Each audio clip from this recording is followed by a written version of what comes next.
Hello everyone, welcome to BSSCI competitive YouTube channel. তোমাদের সকলকে জানাই স্বাগত আজকের ক্লাসে। সকলকে গুড ইভিনিং, সকলকে শুভ বৈকাল। শুরু করছি আমাদের আজকের গুরুত্বপূর্ণ সেশন, অর্থাৎ আরআরবি এনটিপিসি কে ডেডিকেট করে যে তোমাদের যে ক্লাসেস চলছে, অর্থাৎ এনটিপিসির যে এক্সামিনেশনস চলছে, এখনো প্রচুর শিফটস বাকি রয়েছে, সেই শিফটসগুলোকে উদ্দেশ্য করে বা সেই শিফটসের দিকে ডেডিকেট করে কিন্তু আমাদের চলে আসছে কি, আমাদের যে মেমোরি বেস পেপার সেগুলোকে নিয়ে আমরা ডিসকাশন করছি। তো এই মেমোরি বেস পেপারের আজ থাকছে তোমাদের পেপার নাম্বার 12, 12 নম্বর পেপার আমরা সলভ করব, যেখানেও থাকছে বিভিন্ন ইম্পর্টেন্ট প্রশ্ন, বিভিন্ন গুরুত্বপূর্ণ প্রশ্ন, যেগুলো আমরা দেখে নেব এবং ডিটেইলে ডিসকাশন করব। তো চলো শুরু করা যাক আজকের সেশন, এবং অবশ্যই করে প্রথম থেকে শেষ পর্যন্ত ক্লাসটি কিন্তু করো, এবং যার নোট ডাউন করার দরকার তো অবশ্যই করে সেগুলোকে নোট ডাউন করে নিও। তাহলে তোমাদের সঙ্গে চলো দেখা হচ্ছে। যারা যারা এখনো পর্যন্ত আমাদের এই হোয়াটসঅ্যাপ গ্রুপে জয়েন করোনি, চট জলদি করে এই হোয়াটসঅ্যাপ গ্রুপে কিন্তু জয়েন করে ফেলো। যারা এখনো পর্যন্ত এই হোয়াটসঅ্যাপ গ্রুপে জয়েন করোনি, চট জলদি করে এই হোয়াটসঅ্যাপ গ্রুপে জয়েন করে ফেলো, যেখান থেকে তোমরা প্রত্যেকটা ক্লাসের কিন্তু নোটিফিকেশনস পেয়ে যাবে। শুধুমাত্র তাই নয়, তোমরা মকের লিঙ্কও পেয়ে যাবে এই হোয়াটসঅ্যাপ গ্রুপের মাধ্যমে। শুধুমাত্র তাই নয়, এবং যেখান থেকে ক্লাসের ডেসক্রিপশনে তোমরা যদি দেখো, সেখানে কিন্তু এই হোয়াটসঅ্যাপ গ্রুপের লিঙ্ক রয়েছে, সেখান থেকে তোমরা ইজিলি জয়েন করে ফেলতে পারবে। ঠিক, তাহলে চলো শুরু করা যাক আজকের সেশন। আজকের প্রথম প্রশ্ন, আজকের এই মেমোরি বেস পেপারের ফার্স্ট কোশ্চেন তোমাদের সকলের স্ক্রিনে চলে এসেছে। বলা হয়েছে Vikramaditya 6 whose biography was composed by his court poet Bilhana was a ruler of dash dynasty. বলা হয়েছে ষষ্ঠ বিক্রমাদিত্য, যার জীবনী তার সভাকবি বিলহন দ্বারা রচিত হয়েছিল, তিনি ছিলেন ড্যাশ বংশের একজন শাসক। চালুক্য রাজবংশ, গঙ্গা রাজবংশ, রাষ্ট্রকূট বংশ না পল্লব বংশ? Vikramaditya 6 whose biography was composed by his court poet Bilhon was a ruler of dash dynasty. Answer should be option number A, অর্থাৎ চালুক্য রাজবংশ। চালুক্য বংশ কারেক্ট আনসার। পরবর্তী প্রশ্নে চলে আসছি। In which city of Assam is the T festival celebrated every year? প্রতি বছরের ন্যায় আসামের কোন শহরে টি ফেস্টিভ্যাল বা চায়ের যে উৎসব সেটা পালিত হয়ে থাকে? অপশনস গুয়াহাটি, শিলচর, জোরহাট না থাকছে ডিব্রুগড়? আসামের কোন শহরে প্রতি বছর চা উৎপাদন বা চা উৎসব পালিত হয়ে থাকে? গুয়াহাটি, শিলচর, জোরহাট না থাকছে ডিব্রুগড়? কি হবে answer? In which city of Assam is the tea festival celebrated every year? সঠিক উত্তরটা সকলে অবশ্যই করে আমাকে জানাবে কমেন্ট সেকশন এভরিওয়ান, এবং যারা ক্লাসে রয়েছে ক্লাসটিকে লাইক করতে কিন্তু একদমই ভুলো না, এবং অবশ্যই করে ক্লাসটিকে শেয়ার করে দিও তোমাদের বন্ধুদের মধ্যে। ক্লাসটিকে শেয়ার করে দিও, এবং যারা নতুন চ্যানেলে জয়েন করেছো চ্যানেলটিকে চট জলদি করে সাবস্ক্রাইব করে পাশের বেল আইকনটিকে প্রেস করে রেখো আপকামিং সমস্ত ক্লাসে নোটিফিকেশনসগুলিকে অন টাইমে পাওয়ার জন্য। Right answer is option number C, অর্থাৎ জোরহাট। জোরহাটেই প্রতি বছর এই চা উৎসব বা টি ফেস্টিভ্যাল পালন করা হয়ে থাকে। পরবর্তী প্রশ্ন, question number 3। The book title my journey transforming dreams into actions is an autobiography of. My journey transforming dreams into action, এই শীর্ষক বইটি কার লেখা? প্রতিভা পাটিলের লেখা, অটল বিহারী বাজপেয়ীর লেখা, এপিজে আব্দুল কালামের লেখা না থাকছে লালকৃষ্ণ আদবানির লেখা?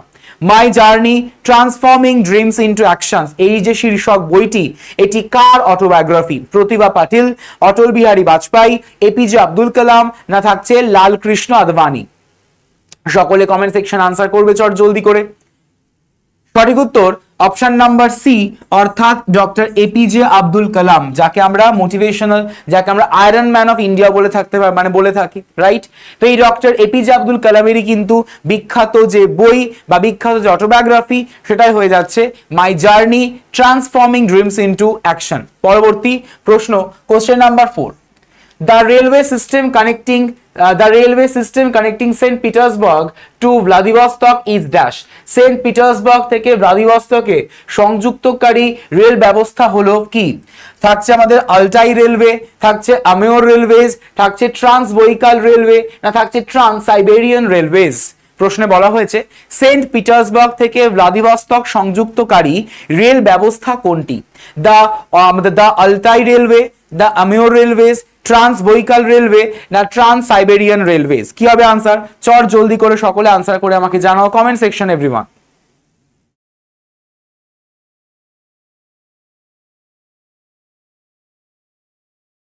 সঠিক উত্তর অপশন নাম্বার ডি অর্থাৎ trans Siberian railways. Trans Siberian railways is the correct answer of this question. পরবর্তী প্রশ্ন অর্থাৎ question number 5, which of the following is not a food preservative? কোনটি একটি খাদ্য সংরক্ষণকারী নয়? নিচের কোনটি খাদ্য সংরক্ষণকারী নয় বা ফুড প্রিজারভেটিভ নয়? Options aqua regia, sodium nitrate, vinegar না sodium chloride. Which of the following is not a food preservative বা নিচের কোনটি খাদ্য সংরক্ষণকারী নয়? Aqua regia, sodium nitrate, vinegar না থাকছে সোডিয়াম ক্লোরাইড। কি হবে আনসার? চট জলদি করে আনসারটি কি করে আমাকে কমেন্ট সেকশনে জানাও। সঠিক উত্তর অবশ্যই করে aqua regia, option number A correct answer. Aqua রিজিয়াকে আমরা কোনোদিনই ফুড প্রিজারভেটিভ হিসেবে কনসিডার করি না। Question number 6, which of the following is not a subgroup of plant kingdom? নিচের কোনটি উদ্ভিদ জগতের একটি উপগোষ্ঠী নয়? নিচের কোনটি উদ্ভিদ জগতের একটি উপগোষ্ঠী নয়? হ্যালোফাইটা, অ্যাঞ্জিওস্পার্ম, টেরিডোফাইটা না হেমিকর্ডাটা? বলা হয়েছে which of the following is not a subgroup of plant kingdom? Okay, plant কিংডমের মধ্যে কোনটা পড়ছে না? প্ল্যান্ট কিংডমের যে সাবগ্রুপ, সেই সাবগ্রুপের মধ্যে কোনটা পড়ছে না সেটাই তোমাদের জিজ্ঞাসা করা হয়েছে। তো প্ল্যান্ট গ্রুপের মধ্যে আমাদের অবশ্যই করে থ্যালোফাইটা পড়ে, টেরিডোফাইটা পড়ে। সঠিক উত্তর অপশন নাম্বার ডি অর্থাৎ হেমিকর্ডাটা। অ্যান্ড এই হেমিকর্ডাটা কার মধ্যে পড়ে? এই হেমিকর্ডাটা পড়ে থাকে আমাদের অ্যানিমাল কিংডমের মধ্যে।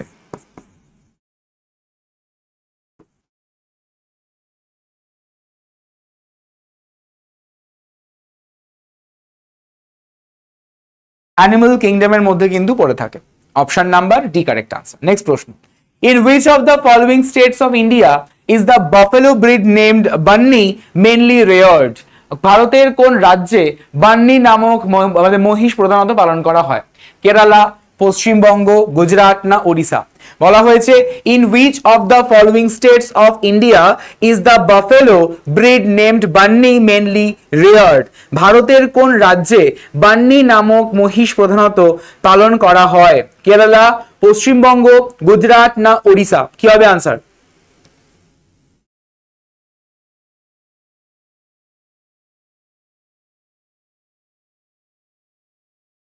সঠিক উত্তর অপশন নাম্বার সি অর্থাৎ Gujarat. Gujarat is the correct answer. গুজরাটে এই বান্নি নামক একটি মহিষের যে জাত বা মহিষের যে ব্রিড, সেই ব্রিডকে পালন করা হয়ে থাকে। কোশ্চেন নাম্বার হয়ে যাচ্ছে 8, বলা হয়েছে which of the following erstwhile আমাদের princely states was primarily associated with Kathak? Tripura, Awadh, Baroda না থাকছে বিজয়নগর? বলা হয়েছে নিম্নলিখিত যে 4টে প্রভিন্স দেওয়া রয়েছে, এই 4টি প্রভিন্সের সঙ্গে 4টি প্রভিন্সের মধ্যে কোন প্রভিন্সের সঙ্গে কত্থক জড়িত বা Kathak dance form associated? Tripura, Awadh, Baroda না থাকছে বিজয়নগর? নিম্নলিখিত কোন পূর্বতন রাজ্যগুলি মূলত কত্থকের সাথে যুক্ত ছিল? ত্রিপুরা, আওয়াধ, বরোদা না থাকছে বিজয়নগর? সঠিক উত্তর আওয়াধ, অপশন নাম্বার আমাদের B correct answer. Option number B should be the correct answer of this question. ঠিক আছে, নেক্সট প্রশ্ন, which of the following sports was initially known as পুনা? নিম্নলিখিত কোন খেলাটি প্রথমে পুনা নামে পরিচিত ছিল? নিম্নলিখিত কোন খেলাটি প্রথমে পুনা নামে পরিচিত ছিল? ব্যাডমিন্টন, বেসবল, ভলিবল না খোখো? নিম্নলিখিত কোন খেলাটি প্রথমে বা আর্লিয়ার পুনা নামে পরিচিত ছিল? ব্যাডমিন্টন, বেসবল, ভলিবল না খোখো? সবাই মানে সকলে যারা যারা ক্লাসে রয়েছে অবশ্যই করে কিন্তু ক্লাসটিকে লাইক করে ফেলো এবং পাশাপাশি ক্লাসটিকে শেয়ার করতেও কিন্তু ভুলো না। এবং যারা নতুন চ্যানেলটিকে সাবস্ক্রাইব করে পাশের বেল আইকনটিকে প্রেস করে রেখো আপকামিং সমস্ত ক্লাসে নোটিফিকেশনসগুলিকে অন টাইমে পাওয়ার জন্য। ওকে, রাইট আনসার শুড বি হয়ে যাচ্ছে আমাদের অপশন নাম্বার এ অর্থাৎ ব্যাডমিন্টন। ব্যাডমিন্টনের সঙ্গে জড়িত। ব্যাডমিন্টনের আগেকার নাম হয়ে যাচ্ছে বা আগের নাম হলো Poona. Question number 10, which gland gets enlarged in the goiter due to which there is a swelling in the front part of the throat? গলগণ্ড মানে গলগণ্ডে কোন গ্রন্থিটি বড় হয়ে যায় যার ফলে গলার সামনের অংশটা ফুলে যায়? Adrenaline gland, thyroid gland, pineal gland না পিটুইটারি গ্ল্যান্ড? প্রশ্নে বলা হয়েছে যে উইচ গ্ল্যান্ড বা আমাদের কোন গ্রন্থিটি বড় হয়ে গলগণ্ডে, যার জন্য বা যার ফলে গলার যে সামনের অংশ সেটা ফুলে ওঠে বা ফুলে যায়। ঠিক আছে, ফুলে যায়। তো অপশনস কি আছে? চারটে গ্রন্থি দেওয়া আছে, অর্থাৎ চারটে গ্ল্যান্ডের নাম দেওয়া রয়েছে। অ্যাড্রিনাল, থাইরয়েড, পিনিয়াল না থাকছে পিটুইটারি গ্ল্যান্ড? কি হবে আনসার? গলগণ্ডে যদি কথা বলা হয়ে থাকে অবশ্যই করে আনসার শুড বি আমাদের হয়ে যাচ্ছে থাইরয়েড গ্ল্যান্ড। থাইরয়েড গ্ল্যান্ডের জন্য দেখবে অনেকের গলার যে এই পোরশনটা রয়েছে, এই পোরশনটা ফুলে ওঠে, ফুলে থাকে। ক্লিয়ার? ফুলে থাকে। তো সেটা অবভিয়াসলি আমাদের থাইরয়েড গ্ল্যান্ড থেকে যে আমাদের থাইরয়েড গ্ল্যান্ডের জন্য এটা হয়ে থাকে এবং সেটার জন্য এটা ফুলে যায়। তো অনেকের থাইরয়েড দু রকমের হয়ে থাকে। একটা হয়ে যাচ্ছে ফোলা থাইরয়েড, অর্থাৎ যে যার মাধ্যমে কি হয়, যার এই ফোলা থাইরয়েড থাকে তার সে ক্রমশ ফ্যাটি হয়ে যায়। আর যার রোগা থাইরয়েড থাকে বা যার শুকনো থাইরয়েড থাকে তা সে ক্রমশ রোগা হতে থাকে। ঠিক আছে, so thyroid gland is the correct answer of this question. Question number 11 বলা হয়েছে মিত্র মেলা ওয়াজ রেভলিউশনারি অর্গানাইজেশন ফাউন্ডেড বাই। মিত্র মেলা একটি বিপ্লবী মিত্র মেলা একটি বিপ্লবী সংগঠন যার দ্বারা প্রতিষ্ঠিত কি? ভূপেন্দ্রনাথ বসু, ক্ষুদিরাম বসু, বিনায়ক সাভারকর না শিশির কুমার বসু? কি হবে আনসার? মিত্র মেলা একটি বিপ্লবী সংগঠন যার দ্বারা প্রতিষ্ঠিত কি? ভূপেন্দ্রনাথ বসু, ক্ষুদিরাম বসু, বিনায়ক সাভারকর না শিশির কুমার বসু? কি হবে answer?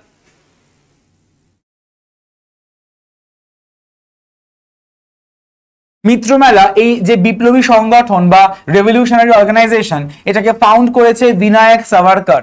Option number C correct answer, Vinayak Savarkar বা বিনায়ক, আমাদের option number C should be the correct answer of this question. পরবর্তী প্রশ্ন, ভালো করে প্রশ্নটাকে পড়ো তারপর আনসার করবে।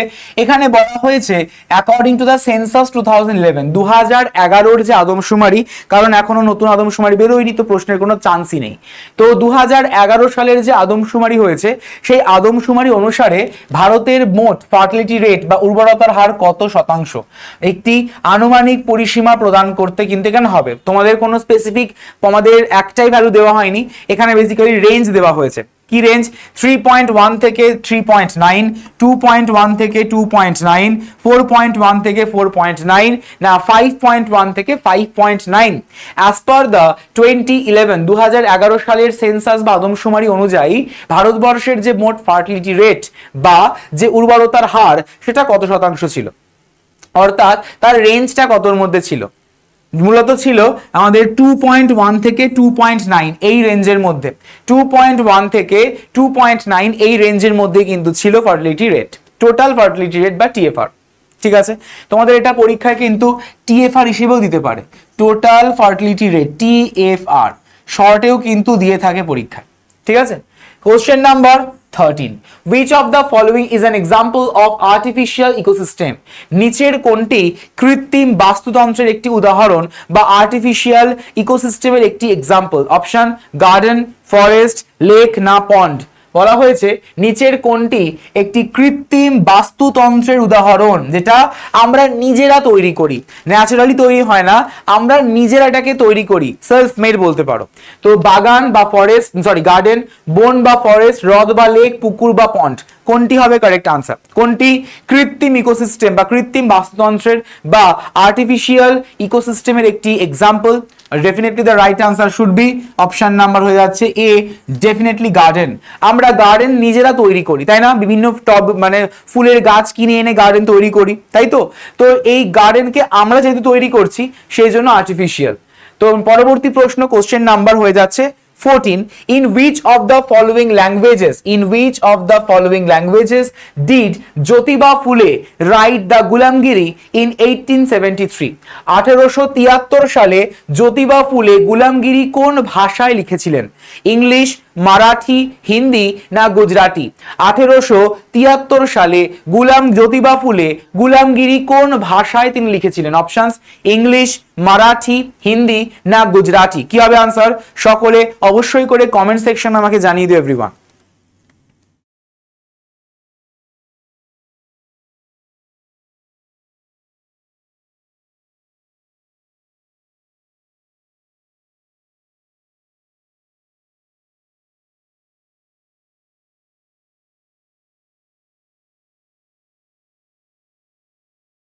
রাইট আনসার ডেফিনেটলি হয়ে যাচ্ছে আমাদের গুলামগিরি বলেছে 1873, তো অবশ্যই করে মারাঠি ল্যাঙ্গুয়েজে কিন্তু এই গুলামগিরি লেখা, মারাঠি ল্যাঙ্গুয়েজে এই গুলামগিরি কিন্তু লেখা। কোশ্চেন নাম্বার 15 বলা হয়েছে which of the following states is associated with the tropical thorn forest? নিম্নলিখিত কোন রাজ্যটি গ্রীষ্মমণ্ডলীয় কাঁটা বনের সঙ্গে সম্পর্কিত? নিম্নলিখিত কোন রাজ্যটি গ্রীষ্মমণ্ডলীয় কাঁটা বন বা থর্ন ফরেস্টের সঙ্গে সম্পর্কিত? আন্দামান নিকোবর, ওয়েস্ট বেঙ্গল, মধ্যপ্রদেশ না মিজোরাম? নিম্নলিখিত কোন রাজ্যটি গ্রীষ্মমণ্ডলীয় বা ট্রপিক্যাল থর্ন ফরেস্টের সঙ্গে অ্যাসোসিয়েটেড? অপশনস থাকছে আন্দামান নিকোবর, ওয়েস্ট বেঙ্গল, মধ্যপ্রদেশ না থাকছে মিজোরাম।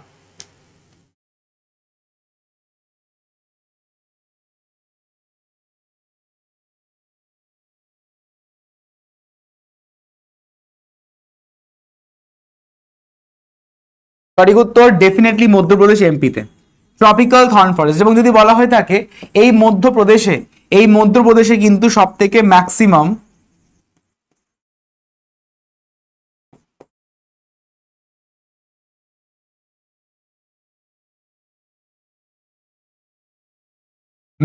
ফরেস্ট কভার রয়েছে। যদি আমরা সেটা as per the percentage, according to percentage যদি বলা হয়, অ্যাকর্ডিং টু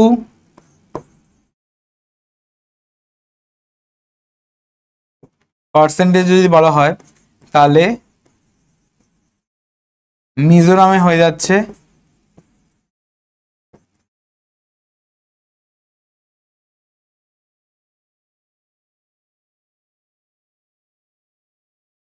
ম্যাক্সিমাম ফরেস্ট, যদি আমরা শতাংশ বা পার্সেন্টেজের দিক থেকে বলি। ঠিক আছে, তো মানে পরবর্তী প্রশ্ন, at the time of launch of the smart cities mission how many cities were proposed to be covered under this scheme? বলা হয়েছে যে at the time of launch of the smart cities mission how many cities were proposed to be covered under this scheme? 150, 25 না 75? At the time of the launch of the smart cities mission, smart city mission চালু হওয়ার সময় এই প্রকল্পের আওতায় মোট কতগুলি শহরকে অন্তর্ভুক্ত করার প্রস্তাবিত করা হয়েছিল? অপশনস থাকছে আমাদের এখানে 150, 75 না 25? সকলে অবশ্যই কমেন্ট সেকশন আনসার করবে। রাইট আনসার শুড বি 100, মোট 100 বা 100টা শহরকে কিন্তু এর মধ্যে অন্তর্ভুক্ত করা হয়েছিল। Option number A correct answer of this question. So তোমাদের এই ছিল আজকের গুরুত্বপূর্ণ কিছু প্রশ্ন। এরকম আরো অনেক সেটস তোমাদের আসতে চলেছে, বেস্ট পেপারস আসতে চলেছে, তো সেগুলোকে যাতে অন টাইমে নোটিফাই হয়ে থাকতে পারো, তো তার জন্য সকলকে বলে রাখছি হোয়াটসঅ্যাপ গ্রুপে সকলে জয়েন করে ফেলো, যেখান থেকে তোমরা প্রত্যেকটা ক্লাসের কিন্তু নোটিফিকেশন পেয়ে যাবে। শুধুমাত্র তাই নয়, প্রত্যেকটা মক টেস্টের লিঙ্কও পেয়ে যাবে, প্রত্যেকটা মকের লিঙ্কও কিন্তু অ্যাভেলেবেল পেয়ে যাবে এই হোয়াটসঅ্যাপ গ্রুপের মাধ্যমে। ঠিক আছে, যারা প্রত্যেকটা ক্লাসের with annotation PDF K download করতে চাইছো তাহলে অবশ্যই করে ডাউনলোড করে ফেলো আগে বিএসএসসিআই কম্পিটিটিভ নামক এই অ্যাপটিকে, এবং এই অ্যাপের মাধ্যমে তোমরা প্রত্যেকটা ক্লাসের উইথ অ্যানোটেশন পিডিএফ এবং পাশাপাশি ই ম্যাগাজিনসও কিন্তু পেয়ে যাবে। ঠিক, যারা এখনো পর্যন্ত ভিজিট করনি blog.bssei.in তাহলে অবশ্যই করে এই আমাদের এখানে ভিজিট করতে ভুলো না, যেখান থেকে তোমরা প্রত্যেক মাসের ম্যাগাজিন কিন্তু পেয়ে যাবে। এই মাসের ম্যাগাজিনও পাবলিশড হয়ে গেছে, অর্থাৎ সাফল্যের সোপান বাংলা ম্যাগাজিন এবং ইংলিশের জন্য দ্য অ্যাওয়ারনেস টাইমস, তো সেটাও তোমরা পেয়ে যাবে এই ব্লগিং ওয়েবসাইটে। তাহলে তোমাদের সঙ্গে দেখা হচ্ছে পরবর্তী ক্লাসে। সকলে ভালো থেকো। Thank you so much everyone, have a nice day. Thank you everyone.